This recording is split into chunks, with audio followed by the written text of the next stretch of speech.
Dearden for this meeting of the Climate Change and Sustainability Committee of the 29th of November 2023. I'm just checking to see if Councillor Allison is here. I don't have anything from Councillor Allison at the moment. I see that Councillor Anderson is present, as is Councillor Barker. I have apologies from Councillor Chalmers and Councillor Clark. Councillor Cooper. Nothing from Councillor Cooper. I'll check that. Councillor Dewar? Yes, Councillor Dewar is here. Yes, thank you. Councillor Fagan, I don't see Councillor Fagan, so his apologies. Councillor Gowland.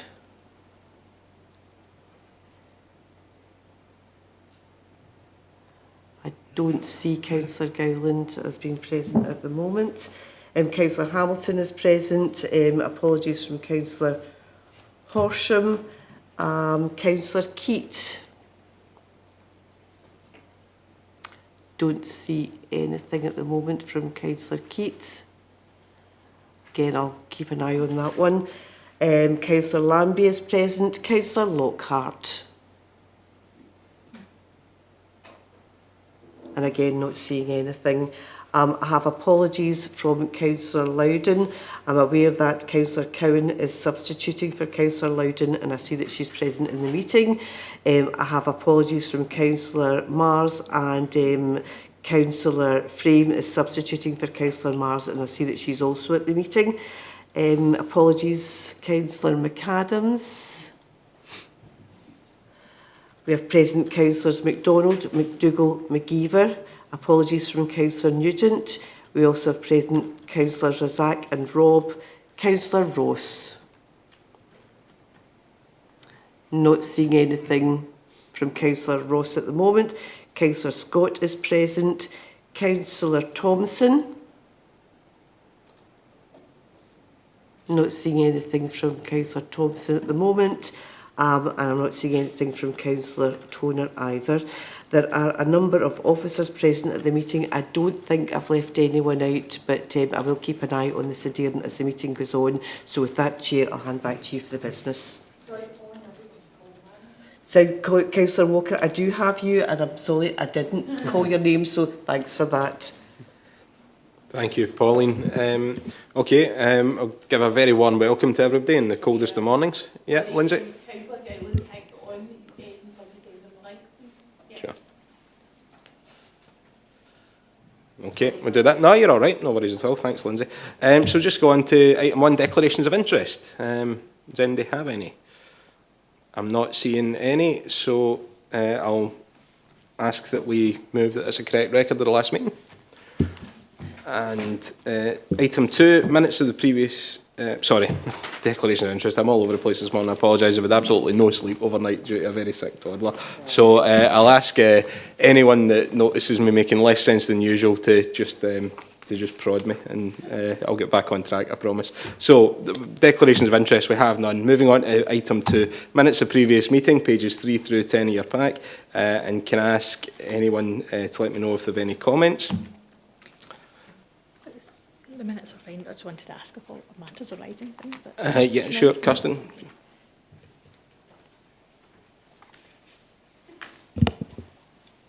Chair, sorry, Councillor Keats is having the same issue as Councillor Gowland. Thank you. Cheers. Thank you. Just the minutes are absolutely fine. It was just a wee follow-up question under matters arising.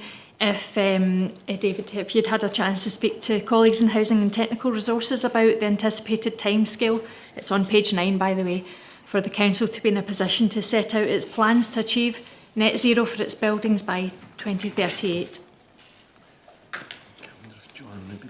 Right, we're going to go to Joanne, I think, who'd be maybe the best place to answer that one. Thanks.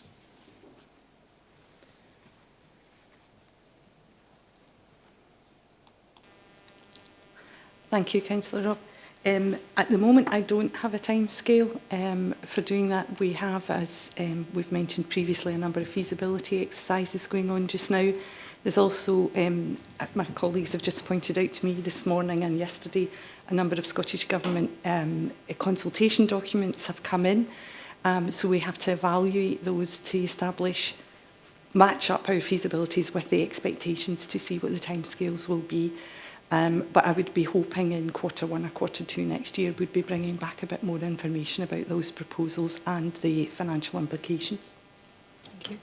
Okay. Thank you very much. I'm going to move that those are a correct record of the previous meeting. No objections, so we'll take that as agreed and move on to items for decision. If I can direct you to pages 11 through 52 of the agenda pack, it's agenda item 3, a biodiversity duty report, and once again I'm going to go to Joanna. Sorry, Joanna Birkin. Off to a great start this morning. It was confusing when you said Joanne there. I was like, Sorry. right, I'm green.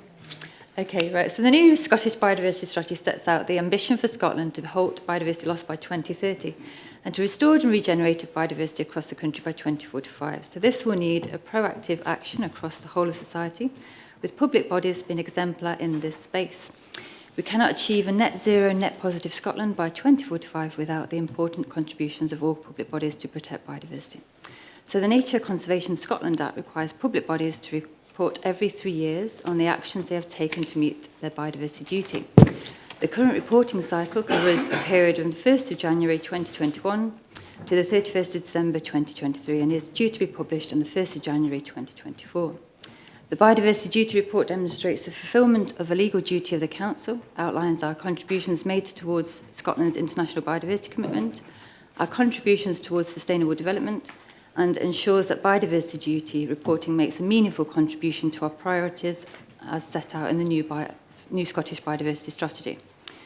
The Council has complied with the strategy reporting since its introduction in 2014, and a summary of responses from public bodies to the biodiversity duty can be found on Nature Scotland's website, and the South Lanarkshire past reports can be found on our Council's website. The duty report consists of 8 sections: introduction, governance, actions to protect biodiversity and connect people with nature, mainstreaming biodiversity, nature-based solutions and climate change, public engagement and workforce development, research and monitoring, biodiversity highlights and challenges, and the contributions to the national biodiversity targets. The report highlights various projects and case studies. For example, a great outcome was the designation of 16 new local nature reserves and the extension to our existing 1 LNR at Langlands Moss in 2022. The reserves now cover 610 hectares in total, which was previously only 20 hectares, and our original one has doubled in size as well. The nature reserves now record a broad spectrum of habitats, including ancient broadleaf woodland, riparian woodland, ponds, rivers, peatland and grassland. The report demonstrates the continued support and work of our local volunteers and community groups across South Lanarkshire.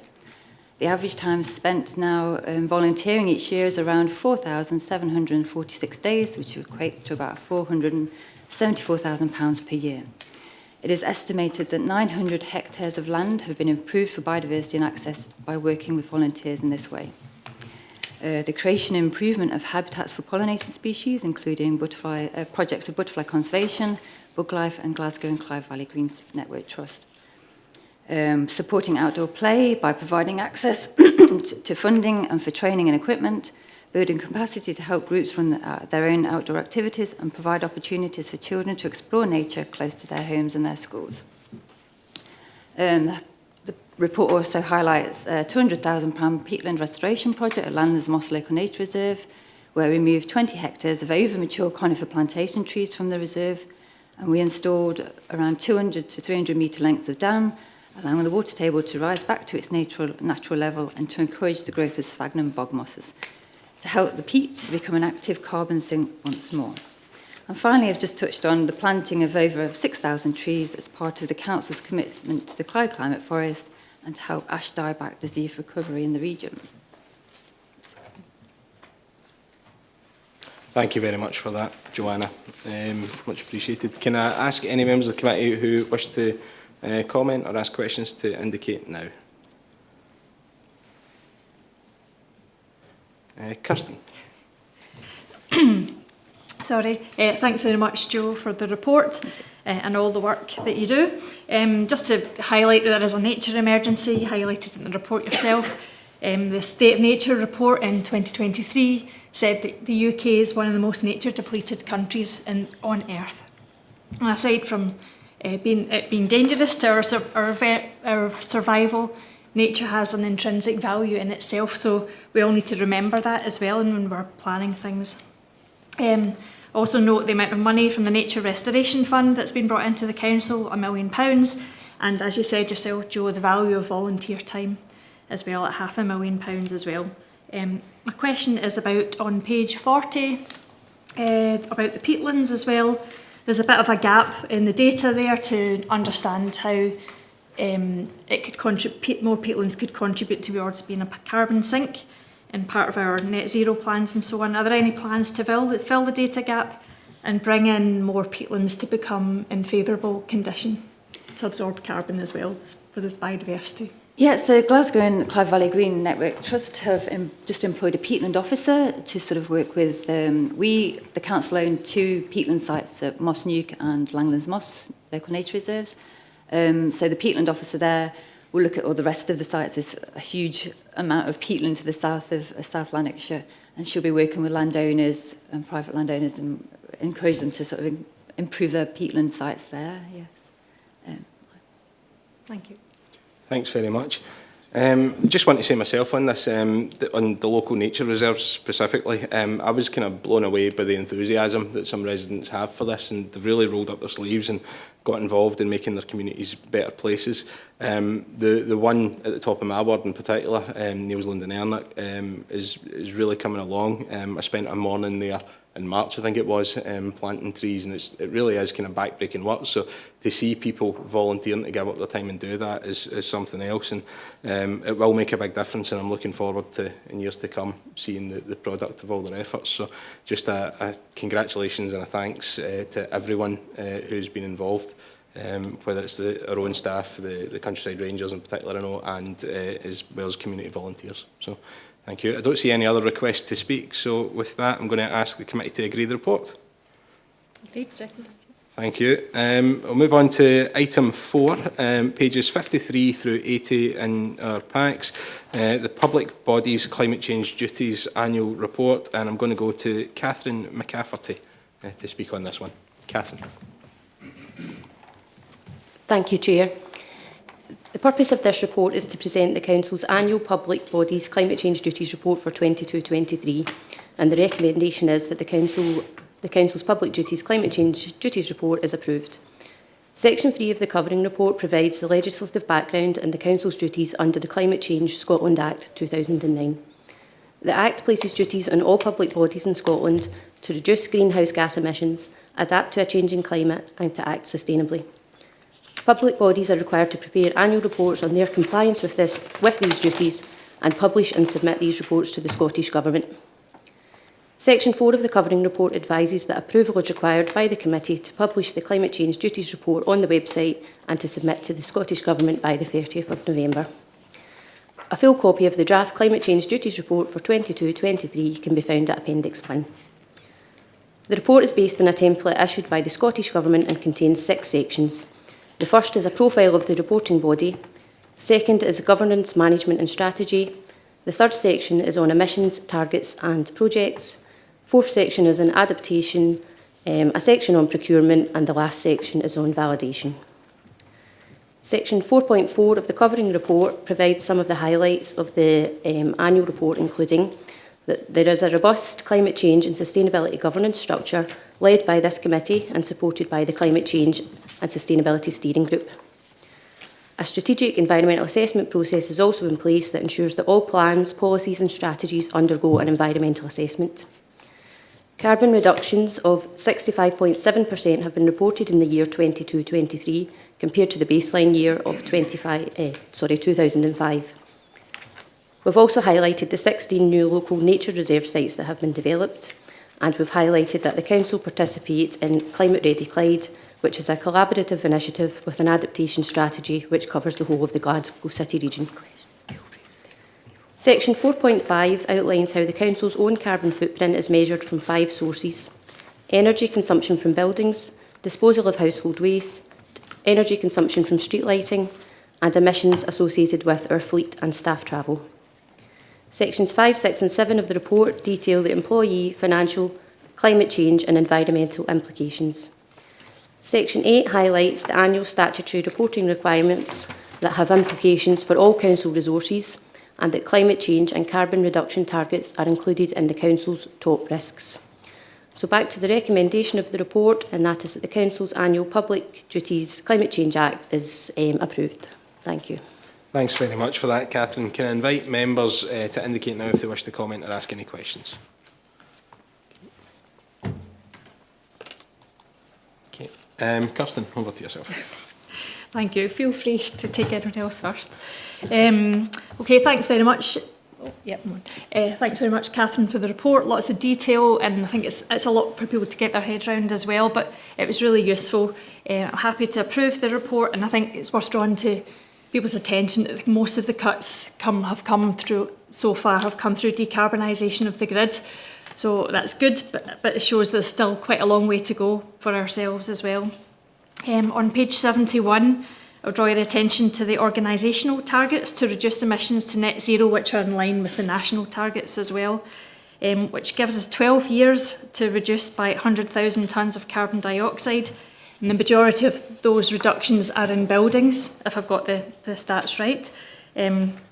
Projects this year amount to 45 tonnes, so you can see 45 to 100,000 is still a really long way to go.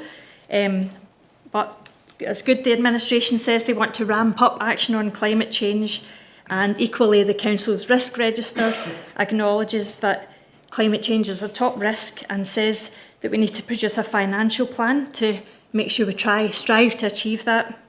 Might not get all the way, but let's strive to do what we can as well. And just looking back on the terms of reference of this committee as well, it talks about a financial plan and having input into investment in research and development to make sure we get the pipeline of projects so we can take advantage of external funding. And that's really the point I'd like to ask. Will the council produce a financial plan to strive to net zero, and can this include the reinstatement of the Climate Emergency Fund to make sure we get the money to do the feasibility studies to take us on that path to net zero? If you like him. David Booth, you'd like him in. Thank you very much, Chair. Thank you very much, Councillor Rob. I might actually ask Joanne to come in a wee bit just to talk about, because the report that Joanne referred to earlier in the committee would be required to be in place first to get an understanding of what a financial plan might look like, because in the absence of that report and other report, given the amount of buildings, it's difficult then to determine what a financial plan is. I'll pass over in a second. Maybe Joanne can kind of expand a wee bit on how what the scale of that might look like. What I would say, and we've reported this in various reports to this committee and to other reports as well, is that the journey to net zero, the challenging targets that we've got, is highly unlikely, and again, in the absence of a financial plan, we'd need to understand what the financial plan looks like to see how far we could go on that journey. But it's highly unlikely that the council would be financially in a position to get to the targets that are set without some significant intervention, financial intervention, most likely by government rather than just external sources, although there are some external opportunities starting to arise, and officers are exploring them where we can. But the scale of what we're talking about, and hopefully John will be able to kind of elaborate on that a wee bit, means that the council in its current financial predicament would not be in a position to be able to get to those targets without some external intervention to support that. So with that, if you don't mind, I'll pass over to Joanne, Chair. Yep, thank you. Joanne? Thanks, David. Yeah, I would echo that. So some of the feasibility studies that we've carried out have got some eye-watering numbers associated with them. And as I say, we'll be feeding this into a plan. South Lanarkshire Council is very fortunate in it has a very modern school estate, but even with that modern school estate, it would be nearly £2.5 to £3 million a school to do all of the measures that would be needed to bring you back down to net zero, and that doesn't take into account all the buildings we have that are nowhere near that condition. So the scale of what we would need in terms of budgets to do that is quite phenomenal.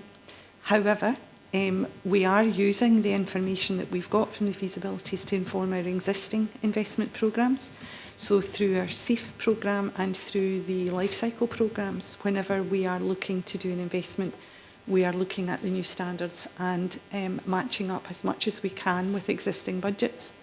But that is doing things like the LED lighting, it's things like the boiler replacement to more efficient, it's things like insulation in areas of buildings. It's not whole-scale replacement of fabric or upgrade of fabric. So there is a complexity to the budgets we have now and how effectively we use them, and that overall ambition of moving the full way. And financially that will be a large burden. There are a number of other things we need to take into account, and there are a number of reviews on at the moment, but effectively the council cannot, in carbon terms, keep the kind of estate that it has. And we do need to think to reduce that physical estate, although that's a challenging decision to have to make. But even looking at our housing estate, we know there are a number of houses that will never comply. So we need to now start thinking, well, what is the exit strategy for those kind of properties? So there's a whole range of things need to be taken into account. The one assurance I would give councillors is we're not trying to make one shoe fit everything, and we are trying to look at the geographies and the types of uses in the buildings when coming up with the solutions. But as David had said, the scale of the finance required is enormous. Thank you. Kirsten, do you want to come back in?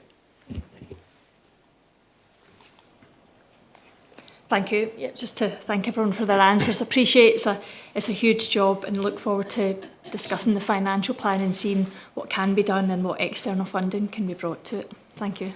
Thanks very much. I feel as though I should comment on behalf of the administration on this one as well. Thanks to Kirsten for the question and to the officers for the answers. I think when we talk, and the public really need to be aware of this now, because things have reached this point where it's, time is pressing and the money's just not there. Whenever we talk about an organisation that they should do something, it really does imply that they could do something. And even having the kind of projects sitting on the shelves ready to go where we can make a big difference, that requires significant funding and investment, including staffing resources that really we don't have in the present climate. I think in terms of the administration, we do have ambitions to soar in this, but the truth is our wings are very much clipped. And we want to achieve more results, but to do that we need more resources. So whenever they come down, I'm sure they'll be put to great use and hopefully make a difference. But once again, I'll plead to people higher up to make sure that we have the funding where we can make a difference. I'm not seeing any more questions or requests to comment. So with that, I'll ask the committee to agree the report. Agreed. Thank you very much. We'll move on to item 5, making space for pollinators, pages 81 through 116 of our packs. And I'm going to ask Joanna Birkin again, this time Joanna, to speak. Thank you. Right, thank you. There's been a dramatic decline in abundance and distribution of many of our pollinator species. In the UK, half of our 27 bumblebee species are in decline. 3 have become extinct, and 71% of our butterflies are in long-term decline. Pollinators are a vital part of our biodiversity. If we lose pollinator services by insects, we risk not only damaging our plants and animals, but also we have a risk to our agricultural yield, our economy, and even our well-being. The Nature Conservation Act places a duty on public bodies in Scotland to further the conservation of biodiversity, where the Scottish Government's pollinator strategy sets out how Scotland can continue to be a place where pollinators thrive, addressing the causes of decline in population, diversity and range, and to help them thrive climatic effects in the future. Pollinators are crucial to the function of our natural environment. The Scottish Pollinator Strategy is a priority of the Scottish Biodiversity Strategy, tackling the nature emergency in Scotland, published in December 2022, which sets out a clear ambition for Scotland to be nature positive by 2030, to have restored biodiversity and regenerated biodiversity by 2045. South Lanarkshire Council currently doesn't have a separate wildflower or pollinator strategy. the Biodiversity Strategy and the Biodiversity Duty Implementation Plan, which is due next year, provide a strategic focus for conservation work that will continue to fulfil objectives of the Pollinator Strategy for Scotland in improving our land for pollinators. The Making Space for Pollinators report is the Council's first report summarising the work undertaken over several years to help conserve and enhance pollinators and their habitats. So pollinators require extensive, well-connected areas in which to forage, nest and overwinter. We can help by creating nature networks through our urban areas, linking our gardens, our parks, our allotments, our green spaces to our nature reserve and to the wider countryside to help keep South Lanarkshire pollinator friendly. As part of the biodiversity duty, there's an expectation that local authorities begin to develop projects which can contribute to the establishment of nature networks in their area. And the first forthcoming nature national planning framework sets out the Scottish Government's aim that nature networks be put in place every local authority to enhance biodiversity and better connect areas for nature. The Council has a significant influence on biodiversity as a major landowner, as a planning authority, and through the impacts of its wider service delivery, where the reports bring together various groups including government agencies, advisory bodies and non-government organisations with an interest in biodiversity in South Lanarkshire. We've worked with key partners and still do with Nature Scot, Buglife, Butterfly Conservation and Glasgow and Clive Valley Green Network. Over the recent years, the Council has developed and improved around 150 grassland sites for pollinators, covering around 63 hectares throughout South Lanarkshire. Creating naturalised grassland is essential for pollinators, and this is created by allowing the grass to grow longer and more naturally where the wildflowers can flower and set seed. Removing the grass cuttings to reduce the nutrient content of the soil, which favours wildflowers. This has been achieved through various projects and case studies which are highlighted in the report. And for example, we had the Nature Scots Nature Restoration Fund, which has allowed us to improve grassland within our 17 local nature reserves for pollinators. We've been working with local communities and friends groups, and this fund has provided a programme of work to improve biodiversity and to promote nature-based solutions. And the Helping Hands for Butterfly project with Butterfly Conservation, which has carried out over 3 years, engaging with 700 people throughout the central belt of Scotland. We wish to continue to identify suitable areas to improve wildlife value and coverage of managed grasslands throughout South Lanarkshire. Thank you very much for that. Can I invite members to indicate now if they wish to make any comments or ask any questions regarding this item? No, you're all right. Kirsten? Hello again. Thanks again, Joe, for the report. Just commend all the work you're doing. And one of the key points is communication around this with local residents so they realise why we're doing something, whether it's signage. Well, signage really helps local residents enjoy what's happening and realise the change, but also helps the grass cutters know which way to cut as well. So I think communication in all forms would be great alongside this work on pollinators as well. And the long-term maintenance, whether it's the use of yellow rattle to reduce the sort of the vigorous grasses, and that will help manage it over the longer term as well. So that was really all the points I want to make. Nature benefits people's well-being, benefits the economy, and benefits nature in itself, which has its own rights as well, and nobody to speak up for it. So it's really good that you're doing the work you are, just to keep a plea to, as this work rolls out, communicate with residents about why we're doing it, and hopefully more people will enjoy nature around them. Thank you. Thank you. Yeah. Joanna? Oh, sorry, I thought you wanted to come back in there. Yeah. So yeah, the report, just to justify what you're saying as well, I mean, the report highlights that lots of training programs have been working with communities, and there's been lots of projects just identify what we're doing with the long grass. It's not just long grass. So yeah, thank you. Yeah, sure. Thanks for that. David? Thanks very much. I suppose just to say that it's noted in terms of that communication. I do think that the service through the council's PR, through Tom Attle and his team, and also just through kind of social media, is trying to push those messages out. But we'll, as you say, we'll just keep working on that and make sure we get that right. Thanks. Thanks very much. Got no further requests to speak, so I'll ask the committee to note the report. And with that, move on to item 6, electric vehicle charge infrastructure, pages 117 through 124. I'm going to invite Colin Park. Thanks very much, Chair. Purpose of this report is to provide an update on the status of the electric vehicle charging infrastructure network across South Lanarkshire, or as I'll call it in the paper, EVCI, as we move through the paper. So Section 3 sets out the background, and everyone will know that Scottish Government's pledged to phase out the need for petrol and diesel cars and vans across Scotland by 2032. You'll also all be aware that the UK Government has got a similar pledge, and that's been recently changed, pushed out to 2035. But there's obviously a kind of ambitious target for all of the UK to try and achieve there. For many years, we've been installing EVCI across South Lanarkshire. First chargers were installed and operational in 2010, and we've continued to develop that over the last 13 years. Focus so far has been an introduction of hubs, with the aim of all residents in South Lanarkshire to be living within a short distance of a hub with multiple charge points of varying degrees of charge capability. And to date, we've installed 153 publicly available dual outlet charge points across the area, and probably up there with Glasgow, North Lanarkshire as well, in the kind of the west of Scotland. We are quite ahead of others. Probably only Dundee having the exception. We also installed this year 12 on-street chargers. They've been installed throughout the council area, and there's a list at the back in Appendix 1, I think it is, which just sets out where those are. So quite a well-developed network. Section 4 covers some of the discussion over the last 10 months or so in terms of tariffs. So during the early phases of implementation of EVCI, there was an understandable view. I took advantage of it myself to free electricity. I made the conversion to a hybrid vehicle as well. But obviously, as demand grew, as the electricity prices grew, and other costs grew, that wasn't sustainable.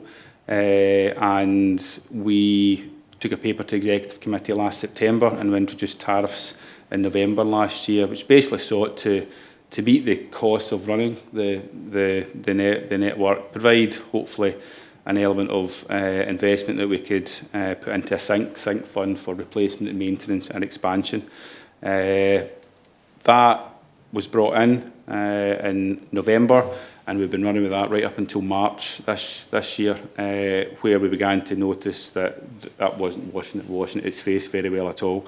So we revised the tariffs around about April, May this year, and we're now kind of back on a kind of level playing field in terms of the operation of the network being currently kind of cost neutral, probably not bringing in as much investment as we would have liked. However, we have been able to address the unsustainability of that part of the service.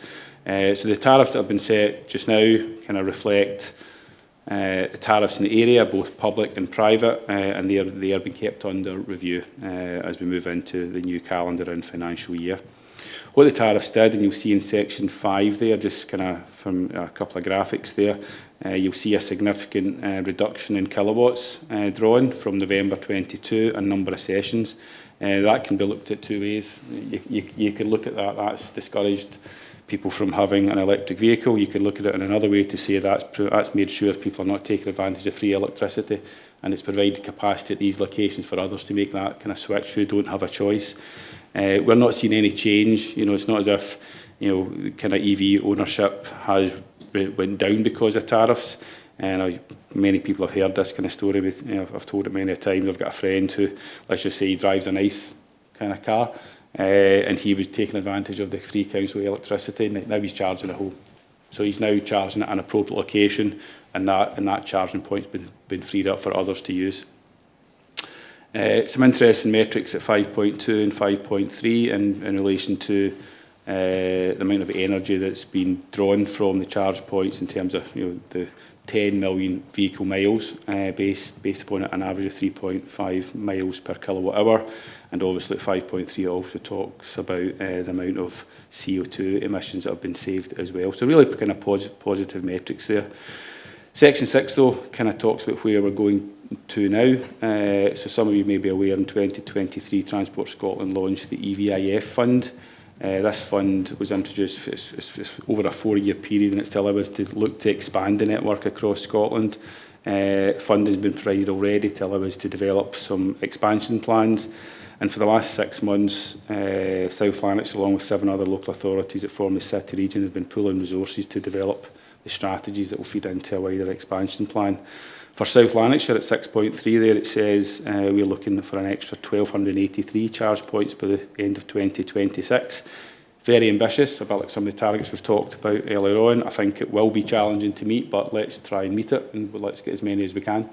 So that 2026, I think we're looking at probably about 767 of them being provided by local authority, and the private sector alone will deliver the balance. Private sector funding is going to be key. Scottish Government have told us that in terms of that level of expansion needed and the level of investment needed, they're not going to be able to afford it. So again, over the last 6 months, an officers group that I actually chair myself, I've been working with the city region to try and look at the various models of how we expand. We looked at feasibility reports, assessment of risks, skills and resources available. Again, some of the points we've touched upon today. And we actually engaged directly with the private sector. So the paper that was taken to chief execs and cabinet at the city region level a few weeks back there recommended that we explore a collaborative concession model across the city region.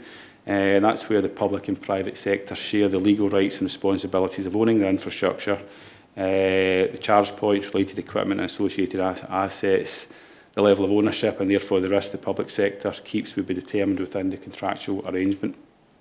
Private sector takes responsibility for the day-to-day functioning of things, so in terms of pricing, tariffs, ensuring maintenance, handling technical support. But importantly, the concession model also allows authorities to have a strong say in where the charge points go. What we want to avoid is maybe not a direct comparison, something like the bus market, where the profitable routes are taken by the private sector and the unprofitable routes are left for local authorities to manage. So we need to try and work through that. So it's been a kind of positive exercise up until now. We know the direction we're heading in. Now we just need to get there sooner rather than later. So at 6.12 we talk about the next steps. We're going to actively engage with other city regions and authorities down in England. We're speaking to Manchester, speaking to West Yorkshire as well, to better understand the models that they've adopted. We're going to engage fully with Transport Scotland to explore the use of the funding that is available, to establish some governance arrangements, perhaps a more dedicated team led by a lead authority, whether that be yourselves, Glasgow, or the city region themselves. That'll come out in the coming weeks and months, and we'll continue to work with Transport Scotland and Scottish Future Trust and some of the more challenging legal, procurement and financial issues that will emerge from this. Employee implications, we've been doing this so far with the employee resources we've got. It's been challenging, but we've got there so far. But I think the next step will require some significant investment in staff resources, either at a local council level or at a regional level. And the financial implications are set out up above. The remaining sections touch upon the other implications, which again are all laid out there. So just turning back to the recommendation at the start, if I can get my screen to go back up, and I've now lost it. I think you're asked to note the report and the proposed next steps in terms of expansion. Thank you. Thanks very much, Colin. A couple of members have already indicated that they would like to speak, but if I can invite anyone else to let us know if they want to do so. Margaret Walker.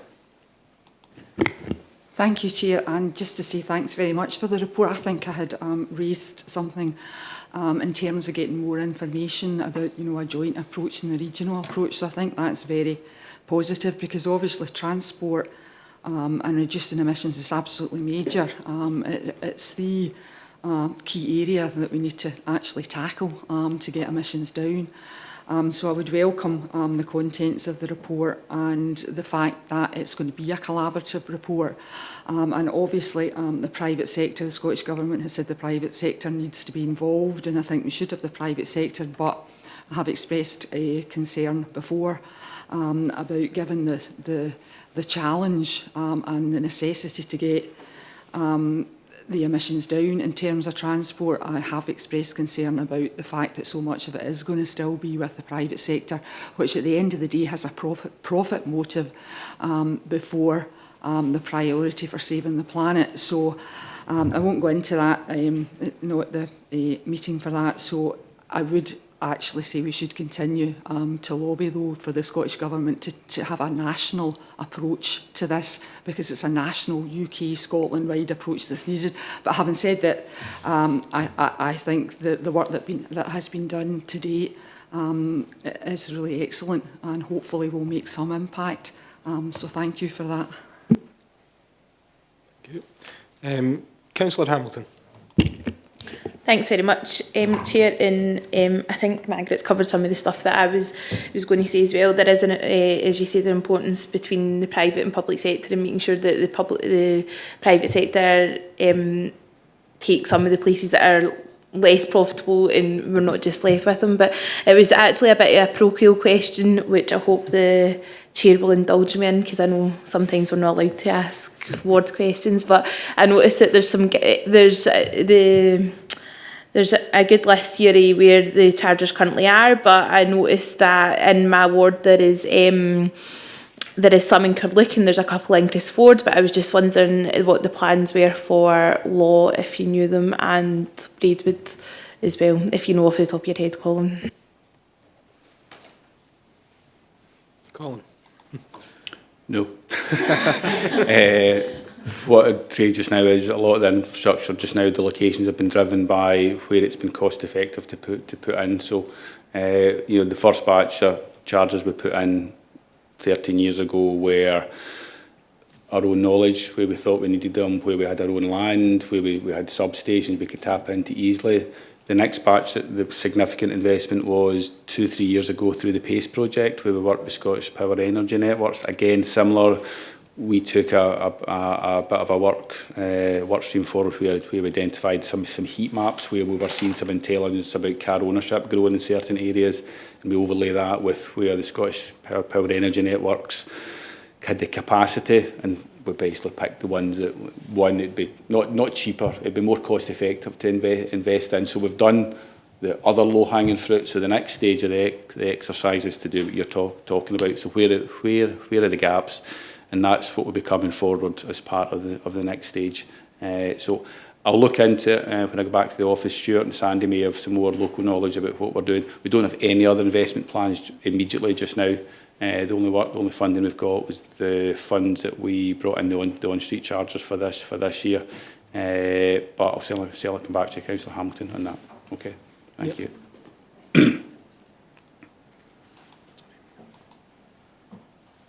Sorry, we're having a wee technical problem here, Lindsay, reactivating your mic. Thank you. No, that's thanks very much for that, Colin. It's just obviously like Law is quite a big population, so there will be electric car ownership that won't be able to, or people who maybe want to own electric cars that won't be able to have chargers at their house either. So it is a relatively big population in comparison to some of the other places that are on this list as well. So my guessing is there must be an issue with where to put it, but that information will be really useful. Thanks. Thank you. We've got Councillor Rizak. Mo. Thank you, Chair. I own a electric car and I'm a bit puzzled by the increase in the charges as 27 pence to 40 pence and 40 pence to 70 pence for the Rapid one, which is 50 kilowatt. I've always thought the Rapid was over 100 kilowatt. When we're charging in public areas just now, I'm just back from Manchester yesterday, and the cost in the service station was 53 pence for a Rapid charge, and we're about to put the price up to 70 pence, which I'm really surprised about, because are we maybe pushing customers and people away from charging?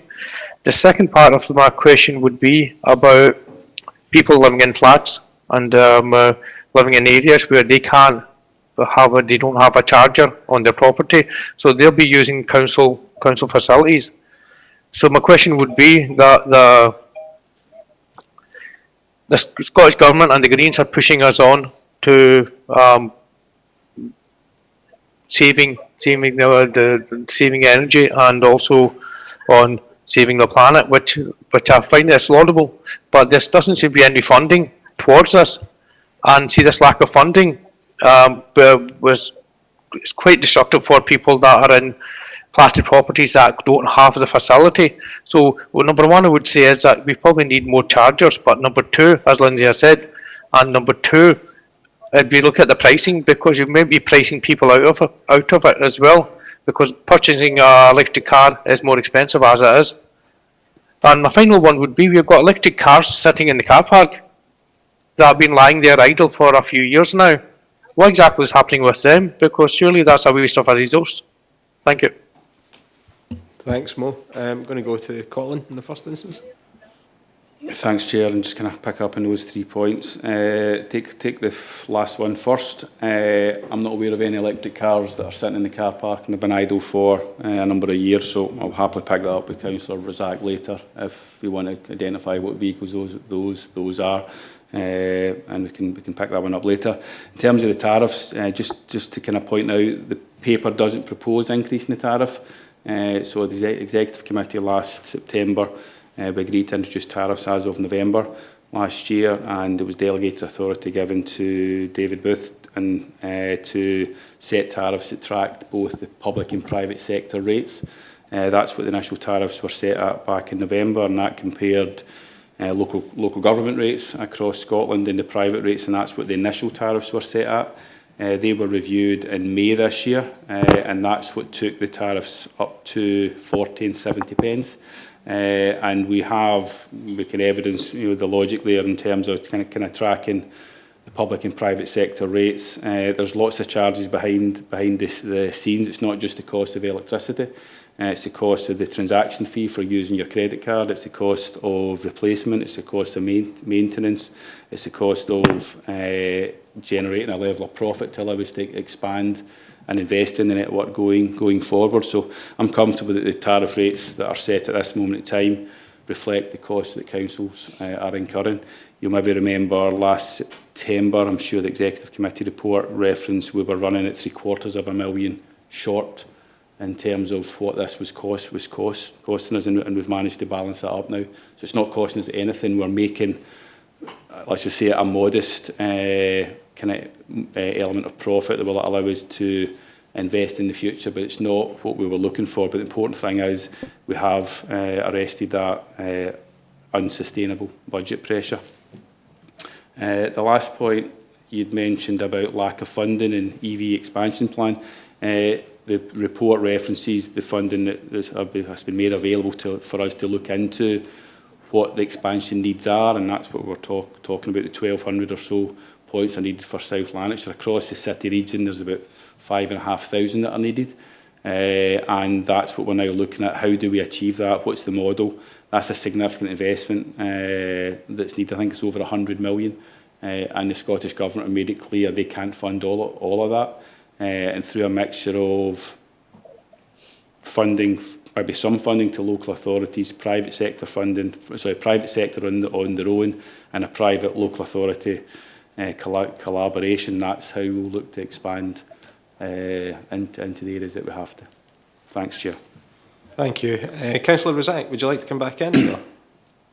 Yeah, no, so thank you for answering that. But my question still is that you just told me that you're telling me that 40 pence and 70 pence is the market rate out there. What market rate are you talking about? Because the service stations I've used, I've had an electric car for a couple of years now, and I don't understand what market rates are you using, because the rates I use my own house, number one, and then number two, if I'm travelling away, I use the garages. Now the garages, the most expensive ones, usually the Shell garages, which charge 70 pence to 79 pence per kilowatt. And those Shell garages also have the speed is 180 kilowatt charging capacity. And normally they're about 120 to 140 charging capacity, the speed they do charge at. You said charging for a 50 kilowatt, which will take longer, 70 pence. But the Tesla chargers all charge 59, 53 pence per kilowatt, and they're 180 kilowatt chargers. So the part I'm puzzling about is that we just got your data from the market research. If it's possible, you can share that with me. Colin, do you want to come back? Thanks, Chair. We'll certainly look into the kind of points you've made there. The tariffs that we've set here reflect similar exercise that colleagues in Glasgow City have done, North Lanarkshire have done, Fife have done, Highlands have done, and I know from the exercise we did in March, we looked at the rates all across Scotland. We looked at, for example, the Fastned site that's down at Palace Grounds, and we compared what those rates were. and we also compared what our costs were, and that was the important thing. So in terms of the costs that we were incurring, we had to address that budget shortfall. So the rates not only reflect the costs that we are incurring, but they do track within reason the public and private sector average rates. So I'll look at what information we've got. We are actually going through an exercise, which is probably better that we do, where we are reviewing rates as they are now and costs as they are now to see whether the tariffs that we have in place reflect the market conditions out there. Again, I know you were talking, Councillor Razak, about being down in Manchester. I don't know what's happening down there, but they may be paying a different electricity rate. They may have different models in place. Manchester do have a public-private sector partnership down there as well. So again, there's maybe some economies of scale that they're getting the tariffs can be set a little bit lower. We don't have that up here at this moment in time. Thank you. David Booth would like to come in. So over to you, David.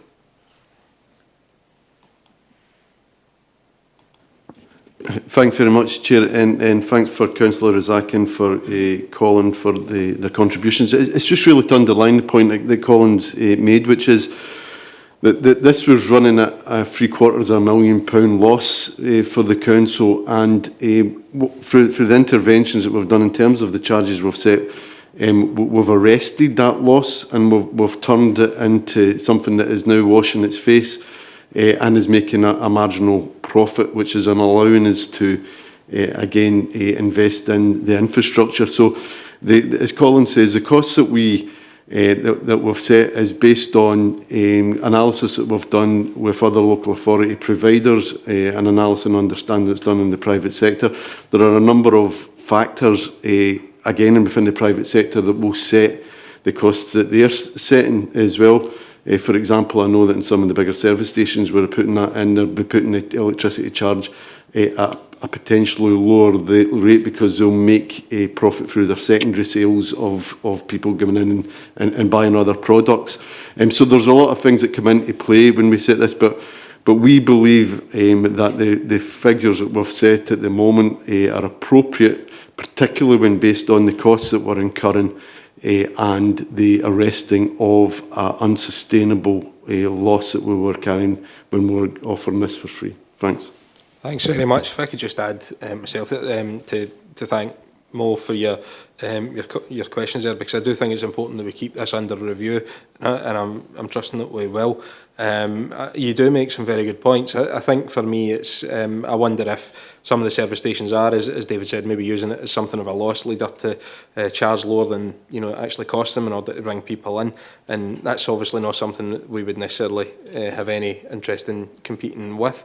But I think ultimately we do want it to stay competitive, and that's not only in terms of giving everybody the lowest price we possibly can, but in terms of being able to reinvest in the infrastructure network and achieve the kind of something like the rollout that we're hoping to.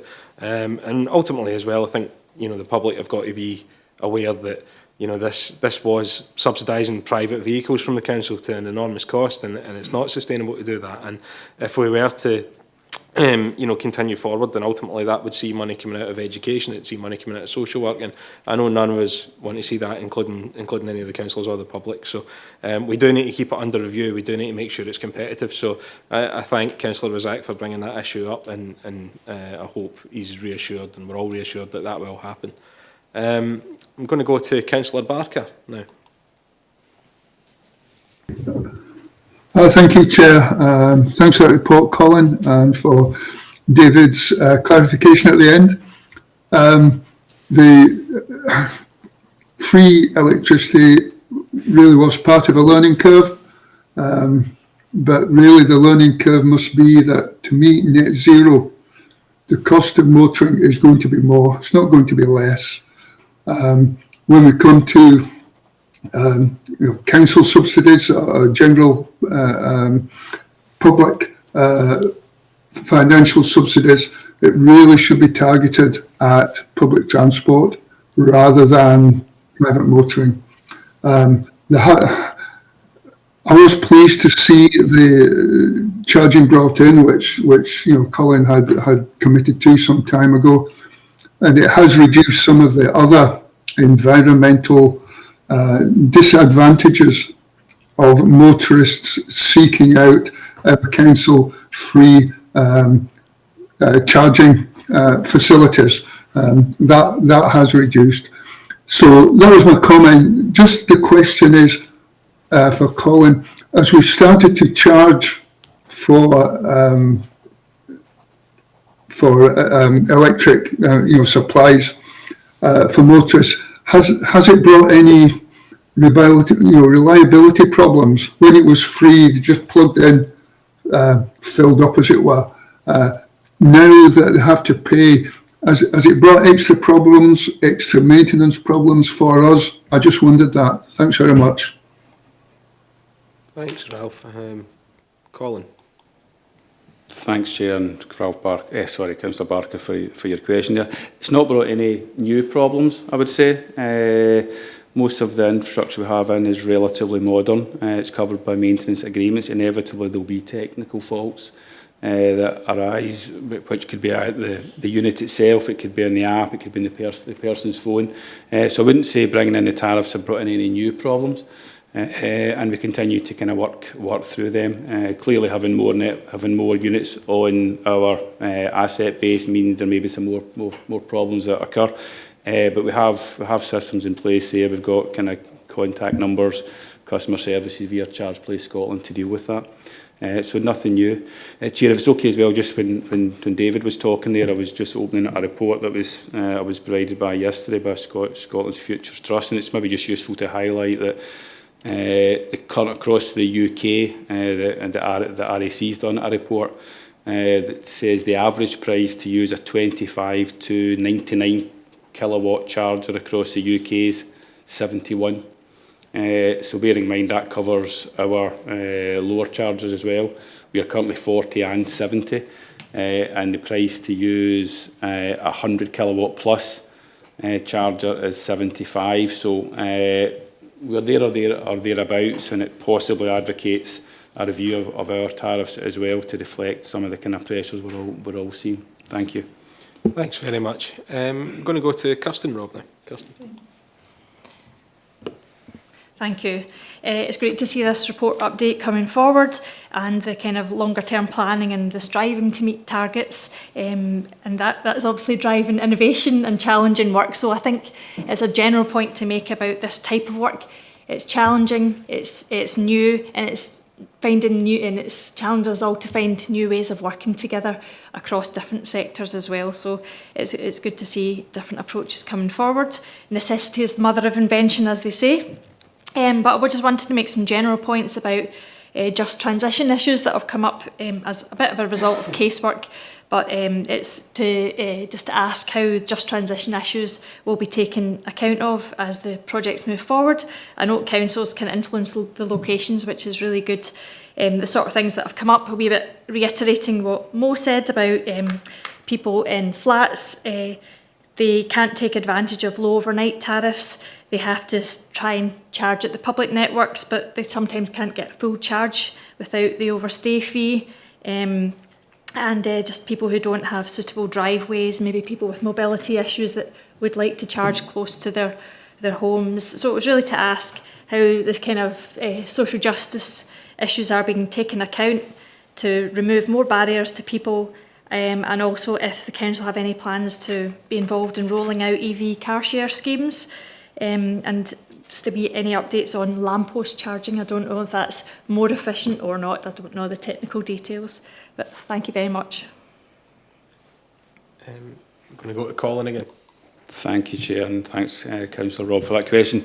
In terms of just transition, just now we've been focusing on having hubs in and around our towns and villages as much as we can. Obviously, picking up on Councillor Hampton's points, we've not got everywhere yet, but we're certainly in a much better position than we were 3, 4, 5 years ago, and that will hopefully continue. It's not going to be possible for everyone to have a charging point right outside their door. That's never going to happen. And even some of the we've obviously breached into it this year with the 12 on-street chargers. You can imagine introducing on-street chargers in some areas of East Kilbride where parking's at a premium just now, and you can't park in those 10 spaces there because you have to have an electric car. all hell's going to break loose. Throw in pavement parking, which I discussed at Community and Enterprise a couple of weeks ago there. So my own personal approach and my own personal thoughts in is the hubs are going to be the main answer. You know, people don't have a fuel pump in their back garden, so we need to get appropriate hubs that people can go up to, and hopefully we get to a point where it's as quick as getting in and filling up their car with petrol just now. We're not far away in some locations here. You know, Councillor Razak was talking about the 100 kilowatt plus chargers. So those are scary chargers. You plug in and your car's almost charged within 15-20 minutes, depending upon your car. Just having those charging facilities at locations, perhaps near a coffee shop or near a supermarket, and you can do a bit of shared use there as well. There will be some locations where we can have them on street, and where we can do that, we will.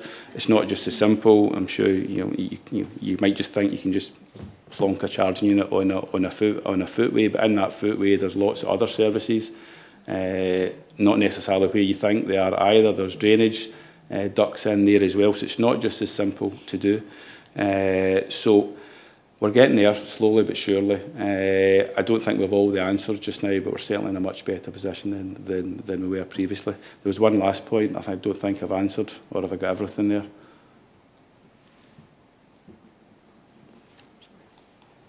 That's okay, it was a big list. So there was the bit about lamppost charging, EV car share schemes, and I forgot myself to just ask one thing about any changes to lock-up policy so that people can install chargers in their lock-ups at no cost to the council.